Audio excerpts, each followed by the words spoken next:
Hello friends, मेरा नाम प्रदीप कुमार और मैं आपका बहुत स्वागत करता हूं अपने YouTube channel Matrichhaya GS academy में।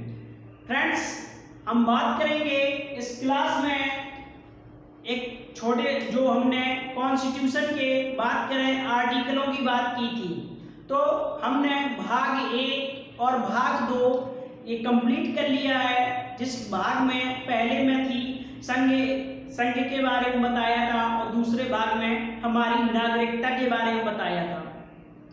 अब हम इसी कड़ी में आगे बात करें, भाग आएगा 3 और ये जो हम बात करें फंडामेंटल राइट्स कहें या मौलिक अधिकार कहें, इसे एफआर भी कहें, फंडामेंटल राइट्स या मौलिक अधिकार कहें। और इनका जो विवरण है मौलिक अधिकार का कि जो हम एक देश के वासी हैं, सबसे पहले हमने राज्य बात की थी। राज्य आपने पता 1 से 4 तक आर्टिकल थे। उसके बाद नागरिकता की बात की थी। अगर हम भारत के नागरिक हैं तो अब हमारी कुछ मौलिक अधिकार हैं। तो मौलिक अधिकार का जो है विवरण है ये है भाग 3 में है। अब हम इसके बाद आगे बात करते हैं कि सबसे पहली बार अगर जो पूछ ले कि मौलिक अधिकार कहां पर शुरुआत हुए, तो फ्रेंड्स मौलिक अधिकारों का जो उदय हुआ ये हुआ ब्रिटेन में। ये ब्रिटेन में हुआ। और बात करें कब हुआ तो 1215 ईस्वी में ये जो मैग्ना कार्टा कहें एक शुरुआत की राजा ने वहां के 1215 में मैग्ना कार्टा कहें या इसी को ही अधिकार पत्र कहें। ये फ्रेंड्स कार्टा है। यहां तक आपको फ्रेंड्स समझ में आ रहा होगा कि ब्रिटेन में ही 1215 ईस्वी में जॉन लुइस के उसमें जो स्टार्टिंग हुआ, ब्रिटेन के जो वहां के राजा थे उन्हीं ने ही अपने नागरिकों को कुछ मौलिक अधिकार दे दिए। तो उन्हीं मौलिक अधिकारों को ही मैग्ना कार्टा कहा गया और ये सबसे पहली बार ब्रिटेन में हुई। अब यहां तक आपको समझ में आ गया होगा। अब बात करते हैं कि भारत में मौलिक अधिकारों की संख्या कितनी थी और कितनी है। तो पहले बात करें कि कितनी थी, तो पहले मौलिक अधिकार जो थे ये फ्रेंड्स पहले 7 थे। अब कितने हैं? अब ये फ्रेंड्स 6 हैं। अब बात करें कि ये कम हो गया, तो ये कब कम हुआ तो 42वां संविधान संशोधन हुआ। और ये संशोधन जो है ये 42वां संविधान संशोधन 1976 में हुआ। अब बात करते हैं इस 42वें संविधान संशोधन की जो है, इसने कहीं ना कहीं पूरे संविधान की जो प्रक्रिया है पूरी बदल दी। इसने संविधान के पूरी प्रक्रिया ही बदल दी। हाँ, तो मैं बात कर रहा था 42वां संविधान संशोधन 1976 में हुआ। और बात करें किसके कार्यकाल में हुआ, तो आपको पता है कि जो प्रधानमंत्री थी वो इंदिरा गांधी थी।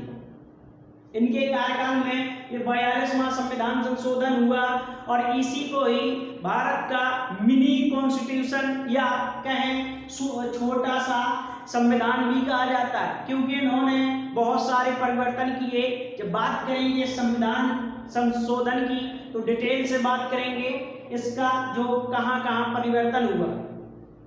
3-4 जगह परिवर्तन हुआ। तो अब बात करते हैं, सॉरी फ्रेंड्स, हाँ, अब ये 7 से 6 हो गए, एक कम गया। तो कौन सा कम गया? वो संपत्ति का अधिकार। संपत्ति का अधिकार।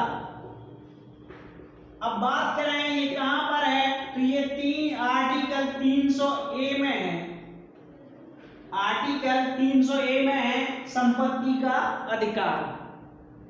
अब आगे हम अगर जो बात करें इन्हीं के आगे कि हम अब 6 बचे हैं, तो सबसे पहले बात करेंगे समानता का अधिकार। सबसे पहले बात करेंगे समानता का अधिकार, लेकिन वो समानता का जो अधिकार है वो कहीं ना कहीं जो है वो 14 से लेकर 18 तक है। लेकिन हम बात करेंगे इन्हीं लाइन से। सबसे पहले आर्टिकल हमारा 12 आएगा। 12 आर्टिकल जो है 11 पढ़ चुके हैं, 12 है। 12 में क्या है? राज्य की परिभाषा है, राज्य की परिभाषा। अब बात करते हैं कि राज्य किसे माना गया है, तो यहाँ पर जो राज्य की परिभाषा है इसे देश को माना गया है, देश। बात करें कि ये सेंट्रल है, यहाँ पर हम सेंट्रल को रखेंगे। हर चीज है जो केंद्र से रिलेटेड करेंगे। और जब राज्य की परिभाषा एक बार और आप पढ़ेंगे, ये आर्टिकल 36 में पढ़ेंगे, तो वो एक्चुअली जो है वास्तविक राज्य की परिभाषा है जो 36 में पढ़ेंगे। ये हमारी केंद्र की कहें या देश से रिलेटेड है जो राज्य की परिभाषा है। अब ये राज्य की परिभाषा हो गई। अब बात करते हैं इसी के आगे। अब ये जो आर्टिकल 13 आएगा, इसमें बताया गया है राज्य की परिभाषा में क्या है, कैसे का है, नागरिक कितने अधिकार हैं, कौन से अधिकार हैं, कौन से नहीं है।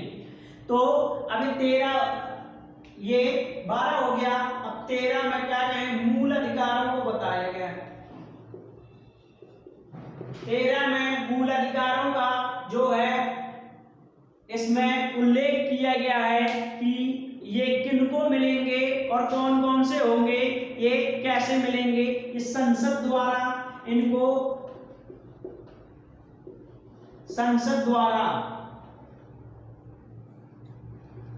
उल्लेख। ठीक।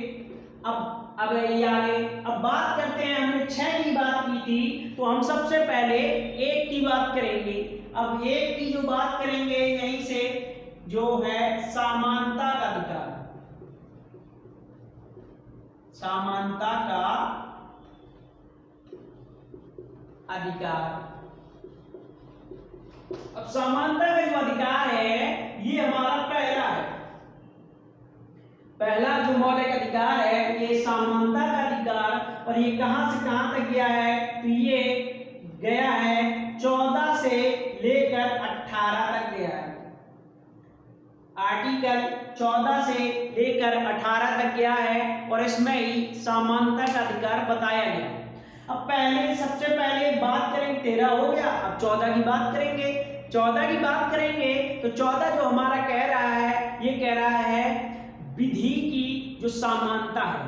मतलब कोई गुनाह करेगा, चाहे वो जो हो, राष्ट्रपति और राज्यपाल को छोड़कर बाकी जो होंगे।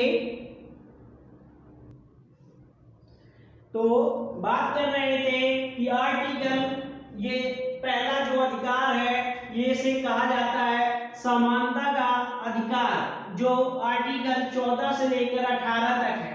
तो सबसे पहले हम बात करेंगे आर्टिकल 14 की।